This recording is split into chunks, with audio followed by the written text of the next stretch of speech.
I just want to remind everyone, like as we properly start, that I'm recording today's session. I just need you all to know that, just so we can share it with the people who aren't here. You might want to catch up, just so you all know that it's happening and it's going on YouTube. But nice to see you all, just as a start, as I click record. Yeah. So it looks like we're doing it very sensibly and properly, and not just have been chatting. It's lovely to see you all. I was just saying to some of the guys before everyone else joined us that Marsh suggested the other week we talk about hate crime, but I've not had a chance to look at that because I've been really busy. So I was thinking we could maybe do that for the next one. Does that sound okay with everybody? And if anyone's got anything else that they think, we should talk about in future sessions, you can let me know that too. I think it is a bit more organised. It's just I've been very busy, so we are not organised this week. But I think there's been quite a lot in the news around what's changed around coronavirus and the rules and things, and things be getting a little bit more serious again. So I didn't know whether we wanted to talk about that a bit, or if anyone else has got anything they would like to put on our agenda for today. Gary, oh, 1 second. Gary, did you have your hand up? Yeah. About porting lifting port workers, about testing them. I feel like them coming into our house, them not getting testing for the stoners testing. Okay.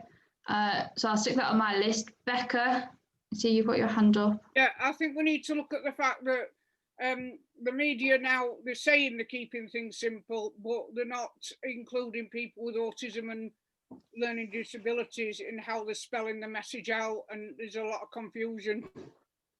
Okay. So we've asked the government to make the messages simpler.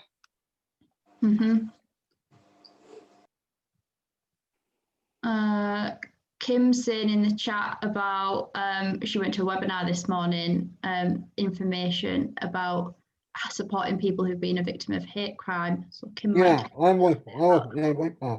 oh, you went as well. Yeah. Cool. You guys can maybe tell us a bit about that. Yeah. I think we need to do a bit about how we feel when different parts of the country are going into different tiers. Like we might have friends or family which are in different parts of the country in different tiers, and how we get to understand that. I agree. If there's friends and families, especially if they're in extremely high, then we're not allowed to go and see them because we've got just visiting them now, haven't we? Well, to an extent, but then if they're suddenly going at different tiers, like extremely high, and especially like if it goes to like Wales, like if people in Wales are not allowed in or out, and even if you've booked a holiday in Wales recently, you're not allowed to go to it. So I'd probably put it would be nice if we could put a simple word together about explaining that, so that we know how to do it, and if we get upset and we just look at it. But I was going to say, like when the assembly was this morning, the police officers and the Westminster police were very helpful. They said, right, that with a hate crime, like it's like your disability, religion, gender, sexual, what's the word? Feminine, what's the word for it? Feminine, you and that. What word? Oh, what's the word? I'm not sure. What's that word? Sexual what? All right, sure. All right. Hi, Kevin. I was in Microsoft Teams before. Yeah, that was that word, wasn't it? Don't worry, Kevin. Like the police officers were saying. What was the word the police officers were saying? Yeah. Now, gender, yes. Gender, disability, religion, Race. right? And there's one more else. The sexual Sexual orientation. education. That's it. Yeah. Yeah.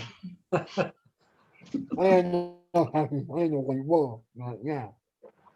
That was a good meeting this morning. Oh, good. Is there a recording of it somewhere? I think there is on, is it our email or was it on YouTube? They possibly did record it. It was True Vision that had arranged it, and Dimensions. Yeah. And there was lots of information about hate crime and how to support people. There's lots of new information about how to support a victim of a hate crime. So I didn't know if you wanted to save that for 2 weeks' time if we've not got anything else. I suffered hate crime before. I've been called spastics, retard, and all that sort of stuff. They're really horrible words. I used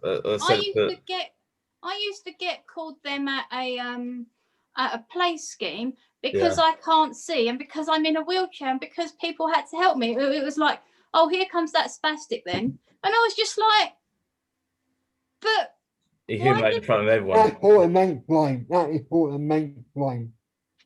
My brother told him off. The guy who called me derogatory comments, my brother told him off, and then he threatened me and my brother. And my brother said it's better to go to my house and sit at my dad's house. It was that he lives near my dad, but doesn't live with my dad's now. My dad moved away because he had enough of it. And Oh, that's terrible. I'm really sorry. That was a couple of years ago. That's got 3 or 4 years ago. 3 or 5 years ago. 6 years ago. So that sounds important then that we maybe do that session next time to talk about crime. Yeah. Rachel, do that. Yes, Emily. Yeah, can we do a session like, you know how we've got coronavirus now? Yeah, I don't want to be depressing, but some people do not understand how it affects people who have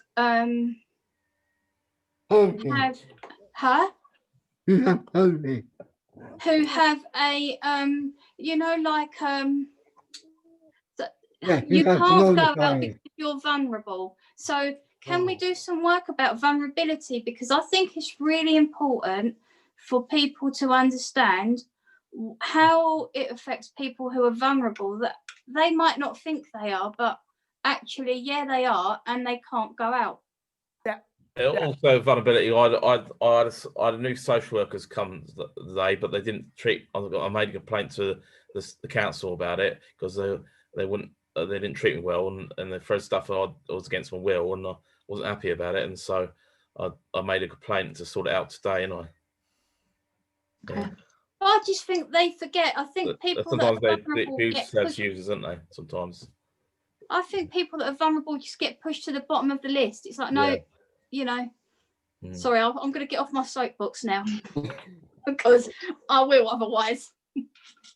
No, but like it's true. Like if you look at the government now, right? Boris Johnson saying there can be one more lockdown. That was here too.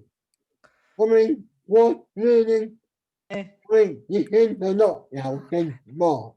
March, April, May, June, July, August, September, October. 7 months. I think the track. One more lockdown.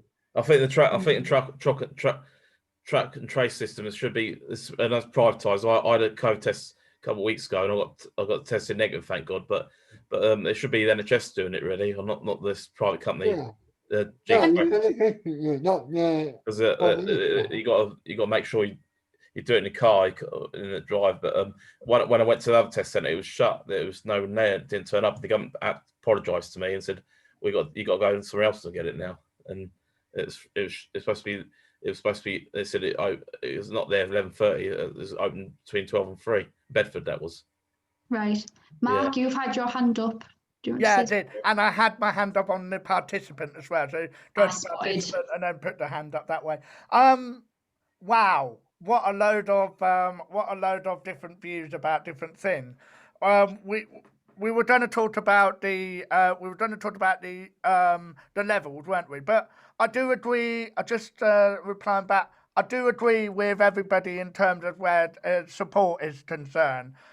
If your support is within the councils, the problem we've got at the my team are not with learning disabilities, but they are with sensory needs, and the problem I faced was absolute like well, what's going on? Because it coming from the council, they have to obviously be part of the government rule. Now, the problem with this government rule is the fact that social distancing is still there to play. So when you've got a visual impairment and a hearing impairment and a learning disability, it's very, very difficult to do this social distancing. Now, what they've done in Suffolk was, unfortunately, they've still not coming to see me in terms of everything else other than maybe just going out for a cafe. The reason being is because the rules are very very confusing every time. Obviously now we've got these tier things around the UK as well, but luckily it hasn't affected Suffolk yet with a high or very high. But I do feel sorry for those who are in this call that are on the high and very high category, where you've got to restrict even more. Now, what's going to happen with your support there? If you're in the medium rate, then my question would be, well, you should still have support. But there's always that question of, there's still that complication, there's still this 2 meter problem, there's still this give me space for there's lots of cards and lots of things that you can get, even a mask that said that. But with people with a visual impairment as well as a learning disability and a hearing impairment, that's really, really difficult. But not to have a support worker to come and see you and do your everyday task, it's difficult because it's indoors and you could just sit for 15 minutes, couldn't you? And then you don't know if you're being affected or not. So there's a lot of still more questions definitely around that. I tried to talk about it in another group yesterday. It was just not easy, because people were saying, oh, you're supposed to got support, or you should get support. But no, because of the way the government is dealing with this at the minute, even though, yes, in Suffolk Ordinary Life website, for example, within our area, there are easy read documentation about these sort of things as much as they can. It's still not coming out from the government yet, is it, for easy read? And I think no wonder we're all confused, because it's updating all the time, isn't it? So yeah, that's mine, and it's very, very difficult, and it's very in detailed, isn't it? And I think, where do we go from here, especially in different parts of England? Because I think it's now a priority for each area of the counties to maybe work in smaller groups now, whilst we're in this second phase, to actually try and capture people locally, to who doesn't have Zoom or anything like that, internet, or just use the internet very basic. I don't know. It's just a real worry, isn't it? I don't know what people think about that. I don't know. It's very interesting. But Mark, I just interrupt you there, right? When you have an interview, the government doesn't have about us. The government doesn't have about us, right? I'm just trying to work out what you're saying, sorry. No, I was saying, right, when you were saying about interviews, the government don't care about us, right? When we fight interviews ourselves, the government doesn't fight it. So, are you saying when it's in easy read, then yes, you would understand it? Yeah. Yeah, well, yeah, that's the accessibility side of stuff that need to be we should all have the technology. The people in government and all the rest of it should have the technology, shouldn't they? By now to produce these things, like the NHS, they're in different systems, so therefore it's really hard to do. It shouldn't be hard, because in Suffolk we made lots of stuff in it, just taking time. No, it's interesting, very interesting. And it's still the same, isn't it, at the minute? Mark? No, it's not Mark, is it? It is Mark. Yeah, it is Mark. Sorry, Mark, I got a bit confused there. There's another Mark as well. Yeah. I was only going to say, I don't think people realise, I know like coronavirus affects everybody and the rules and that affects everyone, but I don't think people realise, and I might put my foot in this in a minute, that's all but right. I don't think they realise how much it affects people with disability more. Exactly. Because not only have they got to face their disability, but then they've got to face the changes. I've given up with that. It's just like, yeah, all right. Whatever. Yeah. Well, yeah. I know what you mean. Yeah. Don't forget, right, Emily, right, there are different offenders. There are many offenders that are there. Male, female, white, gender, whatever. There are different offenders. So, even though if you want to do that or not, it's still better. Gary, you've had your hand up. Do you have something to say? Yeah, doctors, the Andrew Outget some food posts. Betting us the doctor it in now, then down to doctors. Oh, Gary, will you say that again? Because I didn't quite catch it. When it's when the yearly Andrew out there, what doctors do, then me paperwork out in the post. I got through that in and it's post it back to doctors. I think you're talking about the annual health checks. Yeah. It's all done on paper instead of face to face. That's what he's saying. And it's, I hate it that it's not harder when it's not face to face. I've got through that form in now at home and send it back. Yes, I'm having that same situation, but what I'm going to do, I'm going to twist it slightly. I've got an appointment with like a flu jab on Saturday. So what I can do, fill it in, and then the annual health check, fill it in, and then go to the and then I could go to the doctor and hand it in that way. And then when the annual health check then comes in, that's two weeks after anyway. At least I've got it all filled in like 2 weeks before.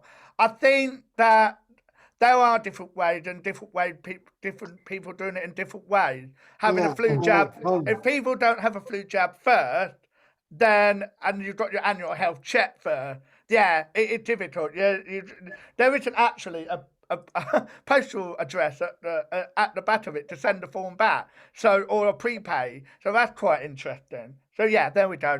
That's my trick out of it, but it's not. It doesn't suit everybody. Lots of people getting paper versions. Yeah, everyone over here as well. I my one yet. I mean, like, I don't know when mine do that coming off my gun. Definitely notified. You need a flu jab. Oh, someone has something on in the background and I can't figure out who it is. I'm struggling to hear. The question I put up in the chat is similar to what we've been talking about. It's like maybe we should do something on the changes. What happens when you go into hospital now? Because I've just been into hospital and they automatically you're not allowed to wear your own face mask. They give you a face mask on the door. And if you go onto a ward now, they automatically do a corona test on you. But you have an annual. Pardon? You have an annual. It doesn't matter. I went in because I was not well, as in an emergency, and I'm just trying to share my experience. But if you wear an annual, they could know. They know I have got it. Yeah. I have my autism passport with me as well. I'm just telling you what happens. That's a really good thing to have on you, because then it explains about you as a person. Yeah, but it doesn't matter. If you are an inpatient now in a hospital, they automatically have to do a coronavirus test on you to make sure you're not affected. That's just the law. So to tell people what things might be different now. Yeah, that's what I'm just trying to say. They have to do it. They have to do it because if they find out you're infected, then they put you in a separate ward. Mm-hmm. But if you're not, then you can go to a different ward. But it's a law now that they automatically check. That's a stupid rule. That's like that rule needs to be changed. Yeah. It's awareness, isn't it? If you need an operation, then you've got to isolate for up to 2 weeks before you can have your operation, even if it's booked in advance. No, what happens if you don't finish here, and you have an operation, and you are anesthetic? How can you put a mask on and put your anesthetic, put the mask on, and then put the shoes with the mask? How does that work? Well, I'm just saying that's what happens. I'm just saying when I was in hospital, I had an X-ray because I was on the ward, and I had an MRI scan, and I had to keep my mask on throughout the X-ray and the MRI scan because I was not allowed to take it off in the corridors. And I suppose I wouldn't know about what happens in theatre. Maybe if we were doing that, maybe we could ask someone who's a learning disability nurse to come and help us to answer those questions, and they could answer them more properly than what I can. But I'm just telling you, I didn't have an operation then, so I don't know. Like someone like Ben Haywood, who's a learning disability nurse, he might be able to know more about it. But I suppose you would wear your mask until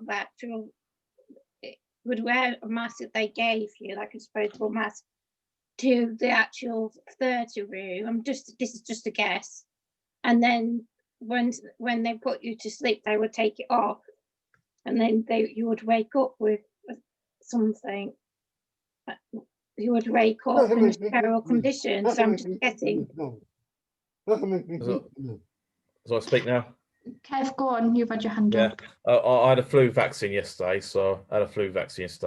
and my father had an operation yesterday to get his dyes made, to get his dyes distributed to the hospital for his thing, and so he's got to isolate for a while, and he had to wear a mask all the time, I think, when he was there. Okay. How was getting your flu jab, Kev? Flu jab at 7:45 at it, Sheffield Health Centre, the local health centre. And then I'm having the diabetes blood test, normal blood test, not fasting one, on Monday 10 o'clock, 10:10, and then having the annual health check on the 3rd of November. They're doing it face to face, I think. You sound very organised, Kev. Yeah, Kim's got her hand up. Oh, sorry, Emily. 1 minute. If we go to Kim first. I'll go on for you. Yeah, I was just going to say about what Natasha was saying. It may be different in each hospital because everybody's under different clinical commissioning groups. Right. So it might be different in each area. And it seems strange that they're testing you for COVID when it takes 3 days to get the results. So if they're automatically testing and then they've got to wait to get the results, it seems a bit strange. Maybe they fast track it. I don't know, but I just know that they did a swab. But I was in Harrogate Hospital. I know they did a swab. Yeah. And I've got, if I have an operation in York Hospital, they're doing. They want to do another COVID check before I go into York Hospital. Yeah. I think it is. I think it is. I think it doesn't matter what hospital you go to. I think you're right with the COVID testing, that everybody's getting tested for COVID, because I know people in Darlington that have had like tests 3 days before they've gone in. But with regard to wearing face masks, it could be different in each hospital or each local area, because some places might say, actually, we understand that some people can't wear face masks, and other places might be saying, no, you have to wear a face mask. So I just wonder if that's something to find out locally, because I don't think there's one answer for everybody in this group. Yeah. Even with the when you put the food in your mouth and then you pat your stomach, was it equal? Rachel? When you put it in your food and you put in your stomach. Oh, I don't know. Kimberly, you might know. When I had my test I drive through Bedford, but the NHS hospital in Kimbolton, North Bedford, wasn't no one was there, and I turned up there and no one was there, and then they said government said sorry they were there, and I went to the alternative one in Bedford Borough Council car park driving one, and I showed the scan stuff, and then they did a test. I couldn't do it. They couldn't do it outside. I had to do it myself, and I had to put the thing at the back of my mouth. About 10 Yeah, it goes right back your mouth, right and down there. And he knows 15 seconds. Get that one. My Not your nose. He knows as well. Yeah. Goes up your nose and down the back of his tonsils. Yeah, that's it. Yeah. That is painful. Yeah, it's not nice. It's horrible. Not nice at all, actually. It can make you choke as well. It could do as well. Yeah. Oh, sorry, say that again. I just sent you a body shot. Oh, okay. I'll have a look. Yeah. What are you? Oh, so I've got loads of chats today. You're all very desperate to talk to me, and I can't keep up with it. I can't find it right now, but I'll have a look for it as we go on. I was told to not shop in Bedford and shop in Luton, because they're Luton and Bedford are high risk areas, because the more high risk areas, and Central Bedfordshire is not too bad actually, because it's rural in Bedfordshire is not as bad as Luton and Bedford. Wow. The infection rates are high. Oh my goodness, it's getting crazy. How are you all finding the tiers? Do you understand what the tiers mean? No. Not happy with the tiers, or don't understand the whole tier, what it means? No way. That's horrible. For me, I live in Harrogate, which for those people who don't know, Harrogate is very close to Knaresborough and very close to York and very close to Leeds. So I live half an hour away from Leeds and half an hour away from York. So Leeds and Bradford went into complete lockdown. Harrogate is in a tier before them. I've just found out that York is going to be probably higher than Leeds, and it's starting to scare me. I don't understand what happens where I live. People commute from one to the other all the time. So people live in Harrogate and then commute every day to York or Leeds for their jobs and to get food. So I don't understand how those tiers are higher than Harrogate. Basically, right, I'm telling you this, right, here is someone asked what the tier about in the chat, and here means like levels. So, yeah, so in Sutton, right, they are shut down, Derby are shut down, Birmingham they shut down, and we are at level 2. Earlier we are at level 3, and now we are at level 2. So, why the hell are we not at level? If we're at level 1, thank you very much. I think Nottingham should be locked down. Really, I think Nottingham's got a high infection in Liverpool. I heard, didn't I? Yeah. I'm hearing that lots of us are very confused about what's happening. Yeah. I don't understand why those are the rules. I Yeah. mean, I I mean, feel like the North has been left behind over this disaster because it's not, the South's not as affected as much, but the North has got high rates, and London as well, isn't it? As well. yeah. I mean, Yeah. before, I was saying before, Boris Johnson saying, oh, we're now to open the pub, we're now to open the cinema. Now, He can't help because it. this is how you're working on that. I think he done a bad thing there, whereby he wasn't actually listening to the advice from the what's the organisation? Anyway, Sage. yeah, Sage. Sage, yeah. Yeah, Sage. I Yeah. would absolute disgrace. You should have saw me with Melissa the other day. We were watching PMTU. You should have heard me. I was like, no, that's not the way forward. And I kept on shaking my head.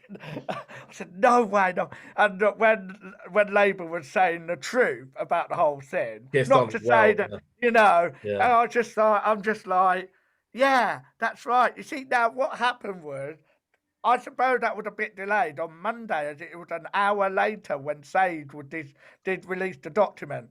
That shouldn't have happened, and maybe this is where maybe he didn't want the Prime Minister didn't want to wait. But then on the other hand, Sage should have reported that before the Prime Minister even put the statement, and then he couldn't back down with the statement, because his statement probably wouldn't have worked anyway. But it's so silly. No other areas are doing it in, apart from the UK. No other areas, as far as I know, were trying to do it in tiers. I don't know, but they're saying they're following. I mean, he's saying he's following the science. Sorry, I'm thinking, hello. The Sage scientists, the two, Professor Whitty and that other one, they said there should be a lockdown for 3-4 weeks. They said on the report, didn't they? Yeah, because I they need saw to put the that. R rate down. I don't think it's even going to this tier thing, and especially like what some people have already said. If you're in, like, let's say York, for example, is one of the what might be one of the affected areas. Another one is London, believe it or not, that we heard yesterday or today. I didn't. I live in Suffolk. We're medium at the minute as we speak, but you never quite know. And I think the tier thing is Confusing. understandable but confusing, because it's not. You shouldn't be. Let's say in Norfolk, if you were working in Norfolk or living in Norfolk, then it's like, well, they might be, I don't know, high, for example. But yeah, in Suffolk, you know, if you're working or living in Suffolk, it's the same with Surrey and other places. It's like, well, each area, each county doing its own thing, or each local area doing its own thing. Please, you made it enough confusion since March. Is Manchester the same as Liverpool now? Is Manchester the same as Liverpool now, Manchester? Is Manchester the same tier as Liverpool? Oh, Carl's saying that Liverpool's going into a 3-week lockdown. Sorry, that doesn't actually answer your question, Kevin. I just said that and thought it was. But I am going to interrupt slightly because Roy's had his hand up and I haven't seen his hand. So we're going to go there. And Andrew, I can see you've got yours up. So if you go after Roy, is that okay? Sorry, Mark. Yeah, sorry, I don't like interrupting. That's why. Okay. I kept putting it up, but it kept disappearing again. So I don't know. But I wanted to go back to the support when I don't know the name, but when you were mentioning about support and that, and when the first from March, when March came, and they went into lockdown. My support. I live in the community, so I get support in the community. But my support was reduced from 6 hours to 2 hours. Without notice, and that were visible support. So deducting for hours. However, when social services eventually found out, and the council, apparently what they did wasn't right, because just because of the coronavirus and that they stated that people still should get the level of care that they need, and they were still charging for 6 hours, even though they were coming in for 2 hours. And since the council have reimbursed me over £400 and change care companies, so I'm under a different company now that are actually coming in for 8 hours a week. So they've increased the time because of the coronavirus and because of my mental health as well. They've increased the times. I think it depends on care companies and a lot of what their policies are coming out. Yeah. But it's not necessarily agreed through the council. And in my case, the council and social services wasn't actually aware that they'd done that. I'm glad you've got some money back, Roy, because that's terrible that they were still charging you for that. And I'm glad that it Yeah, because they charge you from your PIP too, so it would come in directly out of your income. So it was wrong, but it's been found in Corderdale to be happening to more than one service where this has happened. So I think they have been reimbursed, and taking into account this is when that we went into lockdown. According to the council and that, people should still be getting the support. It's up to the care provider and that to provide PPE, like mine currently wear now, which they can get from the council. So the council are providing care companies with that level of protection. But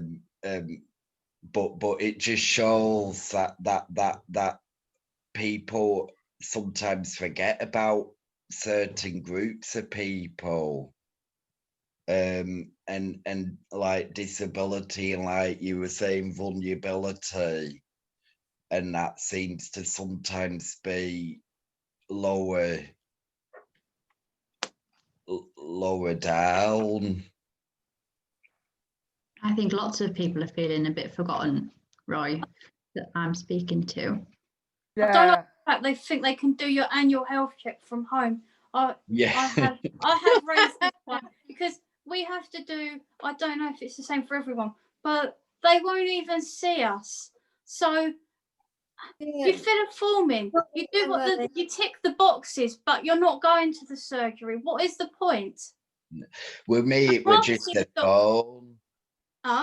It was just a phone call with me, and then because I have the flu injection every year, so they did send me to. It wasn't my surgery; it was another surgery. They sent me to further away for the flu.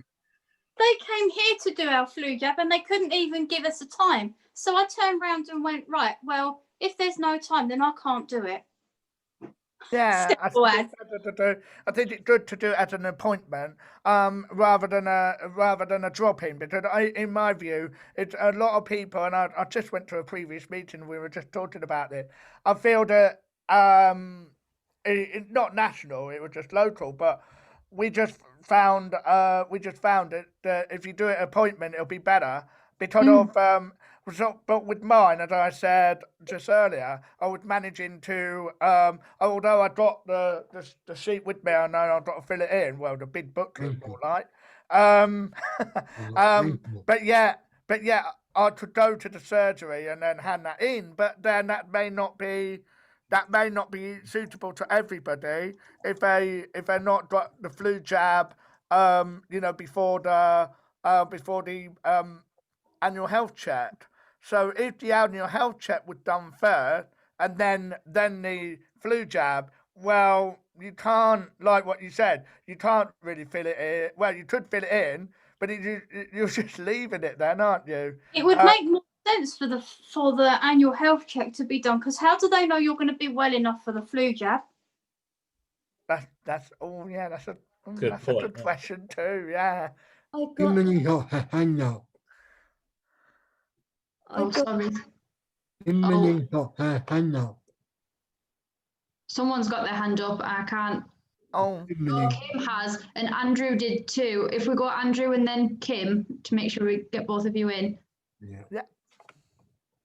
To go back to about the clarifiers and stuff about access to information. I think the government needs to do more to get that information out, because the government is depending on charities to do it for them, and not everyone's got access to these charities and stuff. And I just wonder if there's any way we can get in contact with someone in House of Parliament. Say, look, we need to put that together. It's kicking them over 6 months to get a signer on their site meetings, when Scotland had theirs from the start. Well, if you look at Andrew saying that, if you look at Aberdeen, right, they don't have any proof at all. Aberdeen and Scotland, some of the people don't have proof now. Some of the people have, but some of the people don't. I think, Andrew, that there are several self-advocacy groups that are working together, and they've done a letter to the government about accessible information. And I imagine some people in this group will have signed that already. I don't know if they're still taking signatures, but I can maybe get that to you if you would like to have a look at it. Yeah, definitely. I can pass it on to other people as well. Yeah, okay, I'll dig that out for you. They're starting to think about who exactly they're going to send it to and what their next steps are, I think. But they've got about 300 signatures or something, so it's doing quite well. So there are people and things that you could get involved with, I think. I think they need another 2 notes on that for them to actually listen. Mm-hmm.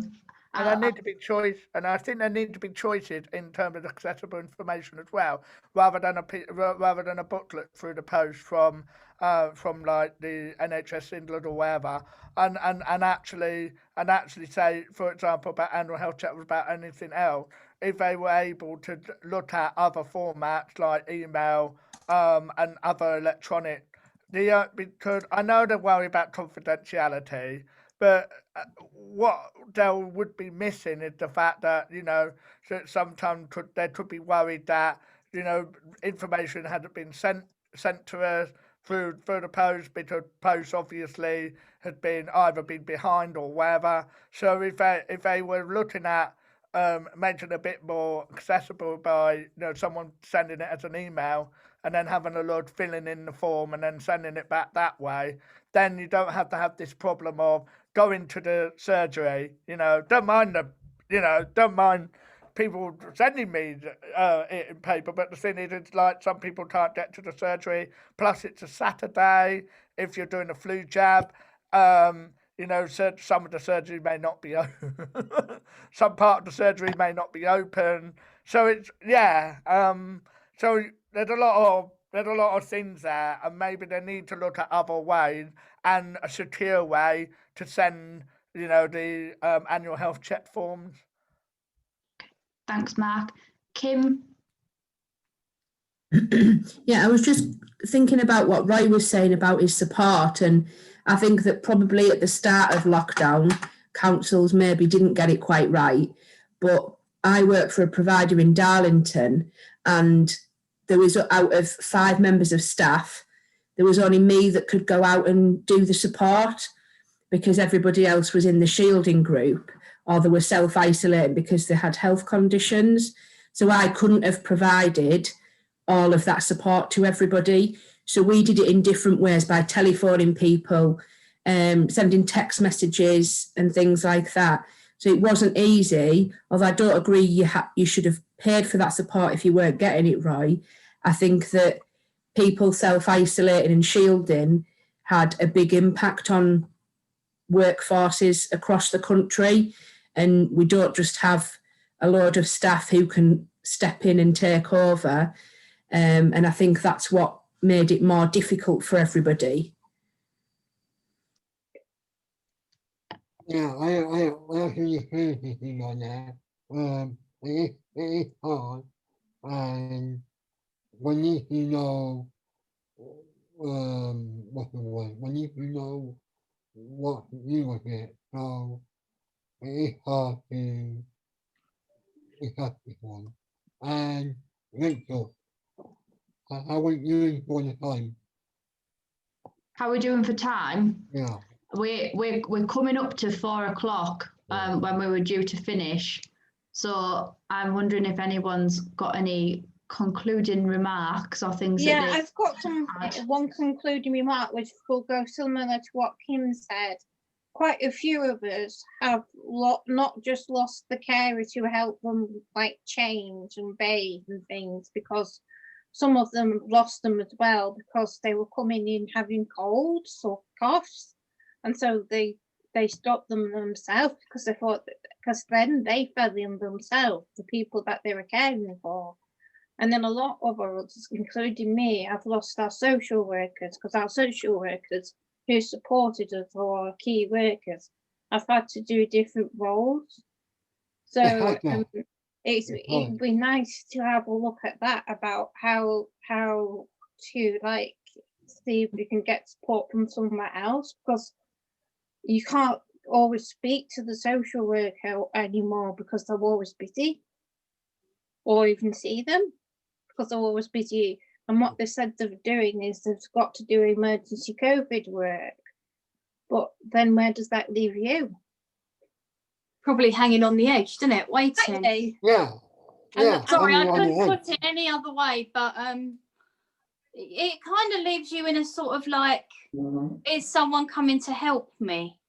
Yeah, and when I was in hospital in September time, I was trying to get hold of my social worker because I was in hospital, and I wasn't comfortable in hospital. Not nice things happened.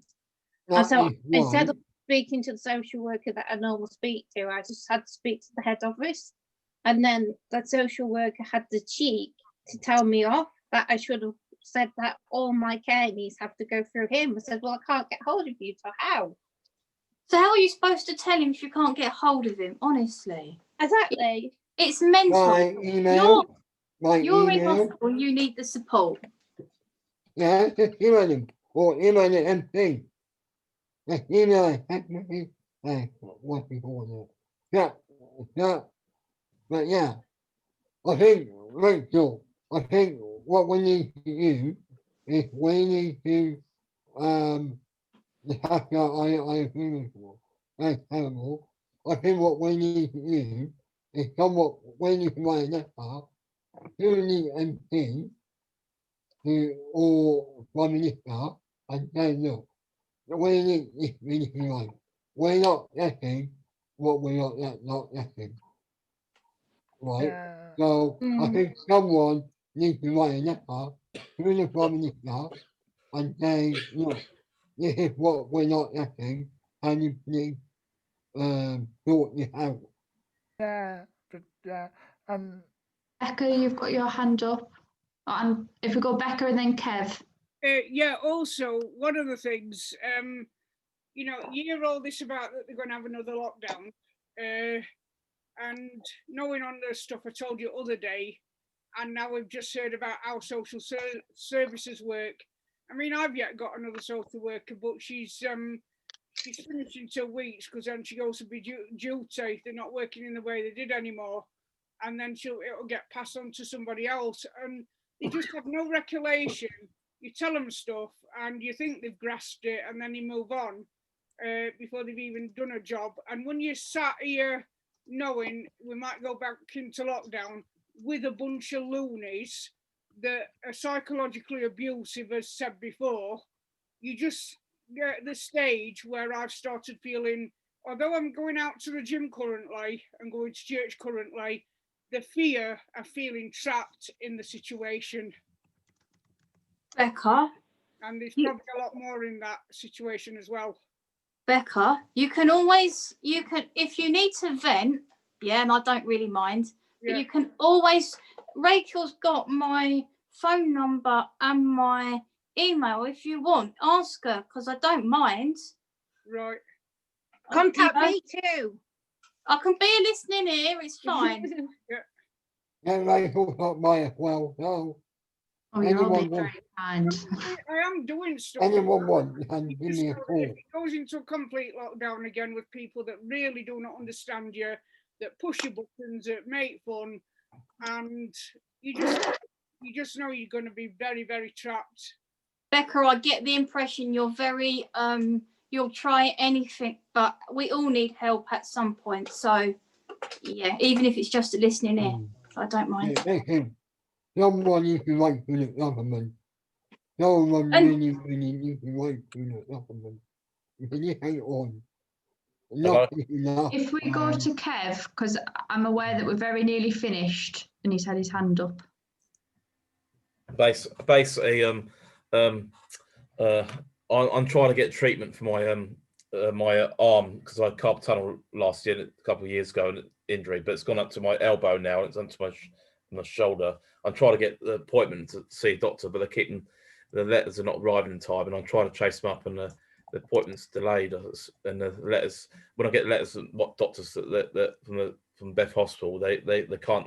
The post is not as good as it used to be. It arrives late or something like that. And I'm trying to get musculoskeletal clinic, but I've got a problem with my golfer's elbow, but I've got to be careful of that. And it's very hard to get an appointment when you see a doctor in hospital and that. It's very hard. And mum recently, my dad's stepfather's had skin cancer, and now he's got cancer. And he was supposed to have a cancer appointment next week, the operation, but it didn't go ahead because it's delayed till next month. And mum's worried about that situation, because my friend passed away of cancer, terminal cancer, because when COVID happened, they told him he'd better off staying at home and terminal cancer not get treated. So I think they left a lot of people with cancer behind as well. And yeah, that's what they've done, haven't they? As well as COVID. I think they're so worried about COVID that they won't treat what needs treating. Because like I've got some scar tissue around my ankle, and I was meant to see someone about it, and hopefully I am. But instead of having an appointment about it, I've just got to get on with it. But it's restricting me because I'm in my wheelchair all the time. I think lots of people are having their appointments delayed and things, aren't they? We're hearing lots of things about that. Mark has said something in the chat about people supporting each other outside of this meeting. And I think if you guys want to like share your Facebooks or things with each other, that might be a really good way to do that. I don't know if I need to help do that. You know, I could maybe pass your emails to each other or something if you would like to, because I think that, you know. Someone's already said about the, obviously about contacting through telephone through one lot of people. I mean, we're we there's another group that does that similar sort of thing, but I think we're going to have a much better, sort of different people, different connections, and I think this. I haven't been on these for quite a while, so Mark, luckily, interrupt you there, right? The main thing is, never phone number, contact, but the main thing is, contact the MP. That's the main thing. First of all, to contact MP or contact the Prime Minister. I think No, no, we're not talking about that. Oh. Yeah, as much as we love to do that, as you very well know, during this time, it's very, very difficult to take these as actions. We could do that within, I suppose, if there was an item that we were hoping to do for Learning Disability England and everyone was going to do a joint letter, that would be fine. But if you were doing it, you know what I mean? Is that right? Yeah, Rachel? no, I get you. We're just talking about meeting up, aren't we? Well, we're just talking about, connecting up, using Zoom, two people or three people scenario. If you've got me and Melissa, for example, a couple, so we might want one shared between us. Just have a catch up and a chat, and I think and get to know each other a bit more, especially. I actually like that because I hear lots of different voices and I can't see your faces, and it's like, yeah. Okay, so I was going to say I can do Zoom, email, and phone, but Facebook, I have enough issues with technology. So, but I'm quite happy. I am quite happy to catch up.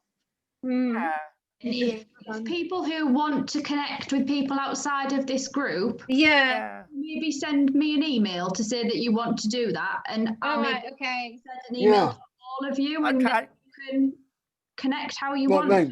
Does that sound okay? That sounds good. If we have a WhatsApp group for this one, it was not there. Now we can use our phone or our laptop or WhatsApp. Oh, so if what is ever suitable? A WhatsApp group. So I'll put all of your emails together in an email if you want to, and I'll send it out to you all. Okay. Some people will struggle with WhatsApp though, won't they? Because it's very small. Hello, Rachel. Did you get Lisa sent you the report I've done, the newsletter report? Did you get it from her? Oh, Lisa's been off this week, Kev, so I've not had things. I'll forward it to you then. Thank you, Kev. Yeah. So we're after 4 o'clock, everybody. Yeah. Oh, wow. I don't know how we started it. So I think next time we might talk about hate crime. So if you come with ideas and thoughts, I'm off next week too, so that's not very helpful, but I will try and get some things to send out beforehand. And if you come with things that maybe you guys are doing, or what you might know about, and we can do something for the commission.